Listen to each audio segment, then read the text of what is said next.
Lighten up with Levitation. Good old Elon Musk has been making news lately with his Hyperloop high-speed transportation idea. It's not like he actually invented the idea, though. The idea for running a magnetic levitation train through a vacuum tunnel has been around a long time, decades at least. Maglev transportation was talked about in the early 1900s, before 1950 anyways.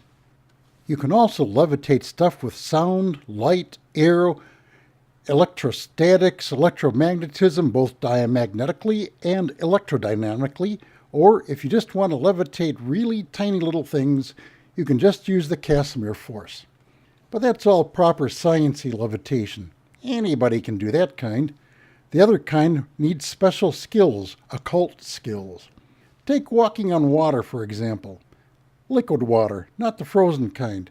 You're not sinking, so you must be levitating. We all know Jesus did it, but he was a latecomer to it. Pythagoras and the Buddha did it a good 500 years before the Son of God got around to pulling it off. Jesus presumably used God power, but how did the other two get away with it then? Well, Pythagoras is said to have been the son of Zeus, and the Hindus say Buddha was an incarnation of their god Vishnu, so I'd say they use the same propulsion methods that Jesus did. Then there's yogic levitation. You can learn it at the Maharishi School in Fairfield, Iowa. That's only $1,895 for an 8-day course, which includes learning the basic transcendental meditation, copyrighted, technique, but does not include room and board. The school was founded by the Maharishi Mahesh Yogi, guru to the Beatles and the Moody Blues, among others. You can watch videos demonstrating their yogic flying skills on YouTube. They looked like they were bouncing around on their butts in lotus posture, but who am I to judge? Levitation used to be popular among Roman Catholic saints.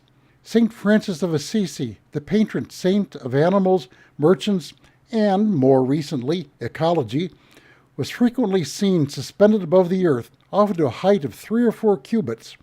St. Alphonsus Liguori, when preaching at Foggia, was lifted before the eyes of the whole congregation several feet from the ground. St. Teresa of Avila claimed to have floated up about 1.5 feet while in prayer, but nobody saw her do it. She's a saint, so we have to believe her. Catholic saints have slacked off in the levitating department in recent centuries, although the recently sainted, lately departed Padre Pio is said to have been seen floating about. He could bilocate too, but then he did have stigmata. That's bleeding holes in his hands and feet from identifying with the crucified Christ, and not to be confused with astigmatism. I have astigmatism, and it makes me wear glasses. I also have presbyopia, which makes my glasses bifocals and has little to do with Presbyterians. I'm going to leave off here. We needn't sully religiously induced levitation with demonically produced flitting about, a la Linda Blair. That would be levitatious, and I wouldn't want to introduce levity into such a serious topic. You may read the text of this on my blog at bydean.com. That's BHAIDIN.com.